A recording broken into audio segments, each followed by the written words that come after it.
Assalamualaikum warahmatullahi wabarakatuh. Di sini saya akan menjelaskan beberapa materi tentang mikroprosesor yang sebagaimana untuk memenuhi uh, untuk penilaian mata kuliah mikroprosesor.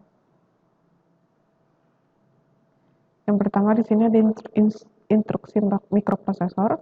Pengertian instruksi mikroprosesor yaitu instruksi sistem mikroprosesor biasanya dituliskan dalam bahasa yang disebut dengan bahasa assembly. Sehingga dengan memahami instruksi dan menyusunnya dalam urutan sekuensial akan dapat digunakan untuk dapat menerapkan instruksi pada sistem mikroprosesor sendiri, sehingga perlu memahami deskripsi setiap instruksinya. Operasi untuk menunjang fungsi instruksi biasanya terkait dengan sistem hardware pada mikroprosesor. Kemudian di sini ada kode-kode instruksinya. Ini ada operasinya, dari posisinya digeser ke kiri 1 bit, isi bit 7 disalin dengan carry flag, dan isi dari 0 dimasukkan ke bit kosong. Di sini ada contoh, ada gambarnya betulnya. Kemudian mikroprosesor Z80 CPU dapat mengoperasionalkan 158 macam tipe instruksi, termasuk 78 buah instruksi yang dimiliki mikroprosesor 8080A CPU. Nah, di dalam mikroprosesor Z80 ini ada beberapa macam instruksi yang dia dikelompokkan berdasarkan fungsi-fungsinya. Yang pertama itu ada mengisi dan menukar, yang kedua ada transfer blok, yang ketiga ada aritmatika dan logika, yang keempat ada putar dan geser, yang kelima ada bit manipulasi. Di dalam bit manipulasi tersendiri juga ada set, reset, dan tes. Kemudian ada jump, call, and return. Kemudian ada input atau output, dan terakhir ada dasar kontrol CPU. Nah, kemudian di sini ada tugas utama dari mikroprosesor. Tugas utamanya itu yang pertama mengambil instruksi dan data dari memori, yang kedua memindahkan data dari dan ke memori, yang ketiga mengirim sinyal kendali dan melayani sinyal interupsi, yang keempat menyediakan pewaktuan untuk siklus kerja sistem mikroprosesor, dan yang terakhir mengerjakan fungsi-fungsi operasi logika dan aritmatika. Nah, kemudian yang materi kedua ada sistem mikroprosesor. Sistem mikroprosesor sendiri itu tidak dapat bekerja sendiri, tapi dia itu butuh beberapa unit yang terpisah. Nah, unitnya itu apa aja sih? Unitnya itu ada CPU, memori, dan input/output. Nah, komputer juga merupakan salah satu aplikasi dari sistem mikroprosesor. Di dalam komputer itu di dalam komputer ini mikroprosesor ini bekerja bersama-sama dengan memori, input unit dan output unit untuk membantu suatu sistem. Kemudian ada organisasi mikroprosesor. Di sini ada 4, yaitu yang pertama unit mikroprosesor atau microprocessing unit atau MPU berfungsi sebagai CPU. Nah, unit ini tuh merupakan unit yang utama yang berfungsi sebagai pusat dari pemrosesan data berdasarkan kodenya yang disimpan dalam memori mikroprosesor, sehingga sekaligus sebagai pengatur hubungan dengan memori, input dan output melalui sistem bus. Yang kedua ada memory unit atau unit memori. Unit ini tuh biasanya merupakan memori semikonduktor yang berfungsi untuk menyimpan data dan program, sehingga mikroprosesor itu dapat mengakses data dan program melalui sistem bus. Nah, yang ketiga ada input unit atau unit masukan. Unit ini berfungsi sebagai perantara. Jadi antara mikroprosesor dengan data dari luar mikroprosesor, sehingga data tersebut tuh bisa dibaca sama si mikroprosesor ini. Yang terakhir itu ada output unit atau unit keluaran. Unit ini berfungsi sebagai perantara juga antara mikroprosesor dengan sistem luar mikroprosesor. Nah, kalau bedanya input unit dan output unit itu, kalau misalnya input unit itu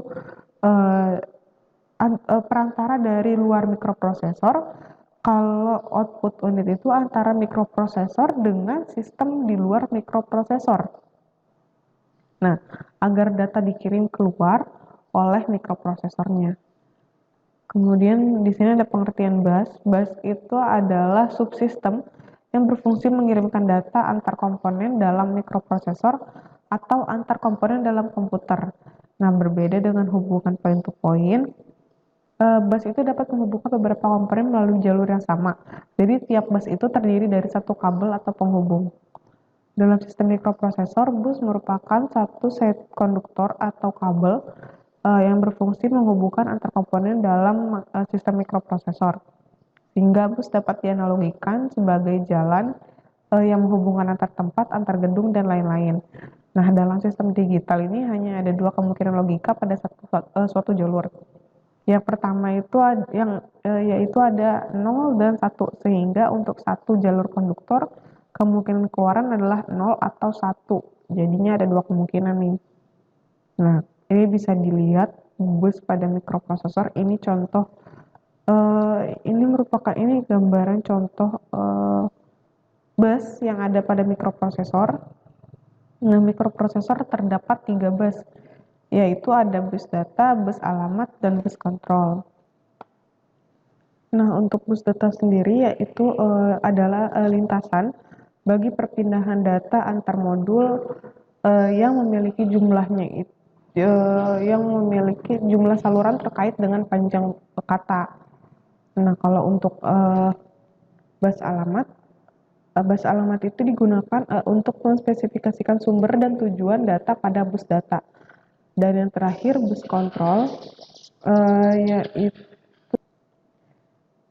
salah satu dari 3 macam bus yang terdapat pada sistem mikroprosesor.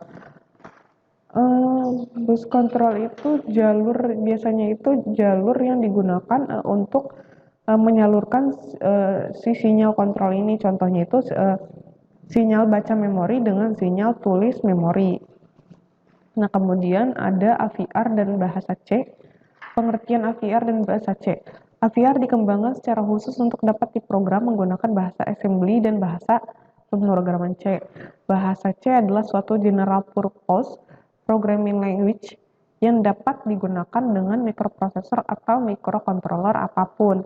Nah, sepanjang terdapat compilernya ya. Bahasa C juga menampilkan secara lebih mudah konsep tentang apa sih yang harus dilakukan oleh si komputer ini dengan teks yang bisa dibaca dengan mudah dan juga logis.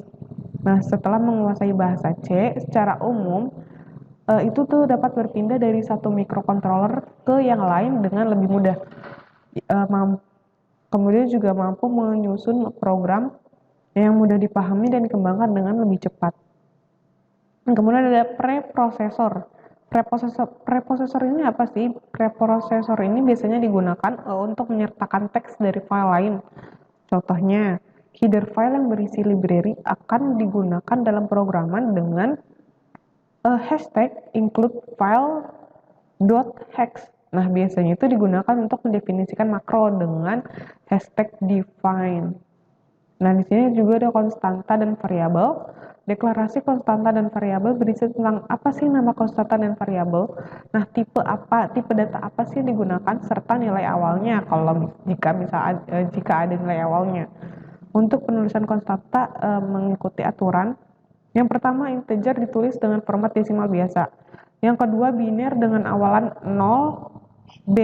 Misalnya, di sini ada contohnya 0B 10100011. Nah, yang ketiga ada heksadesimal. Biasanya itu di awalannya itu ada 0 dan X. Dan kemudian ada 4 unsigned integer dengan akhiran U. Misalnya di situ ada 1000, nah U-nya itu ada di akhiran ya. Dan yang kelima itu ada long integer dengan akhiran L. Yang terakhir itu ada floating point dengan akhiran F. Nah, di sini juga ada program untuk kemudahan dalam menyusun dan membaca suatu program. Itu biasanya itu ada komentar, identifier, fungsi, dan juga prosedur. Untuk flow control adalah bagian program yang digunakan untuk mengatur atau mengendalikan jalannya aliran program. Nah, dengan adanya flow control ini, maka dapat dibentuk suatu percabangan dan dapat dibentuk juga suatu perulangan.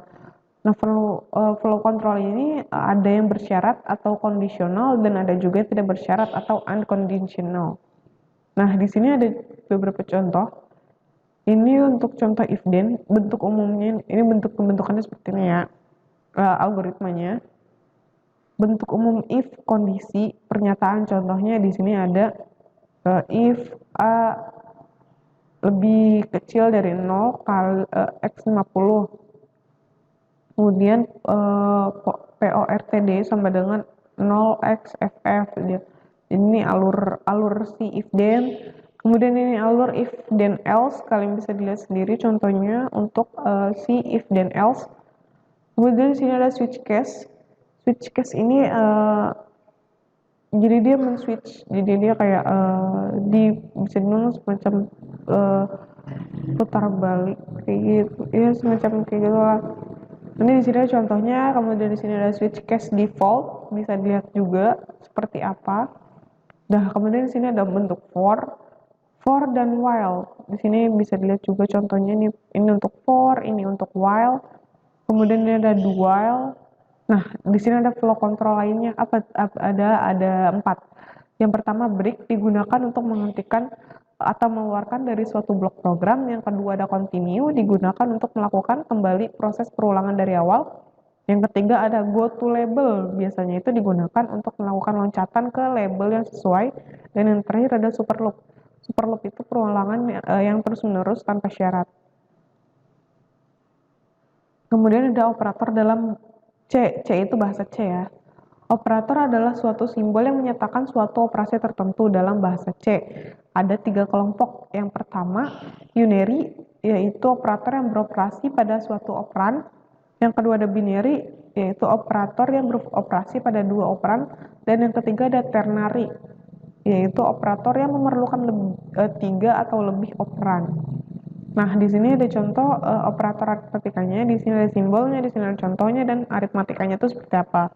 Nah, kemudian di sini juga ada simbolnya yang di sini hanya tambah doang, di sini ada tambah sama dengan, kemudian contohnya ada juga, dan penjelasan dari aritmatikanya juga ada. Di sini bisa dilihat semua contohnya kayak gimana. Dan di sini juga ada operator logika. Nah, di sini juga ada contohnya simbol, contohnya seperti apa, kemudian logikanya itu seperti apa. Bisa dilihat juga. Kemudian ada kode Vision AVR. Kode Vision AVR adalah bahasa pemrograman C compiler under Windows untuk keluarga microcontroller AVR. Nah, biasanya itu dapat dijalankan pada Windows 98, Mi NT4, 2000, HP, dan Vista. Yang merupakan software tool yang bersifatnya itu IDE, Integrated Development Environment. Nah, sehingga terdapat fasilitas editor, assembler, atau compiler, simulator dan emulator, serta programmer. Nah, secara umum ini nih, mengikuti kaidah bahasa pemrograman bahasa C. Nah, hasil kompilasi kompatibelnya itu dengan USB programmer, AVR 910, tanda sistem, dan sebagainya. Nah, sekian materi mikroprosesor dari saya, kurang lebihnya mohon maaf. Sekian, terima kasih. Assalamualaikum warahmatullahi wabarakatuh.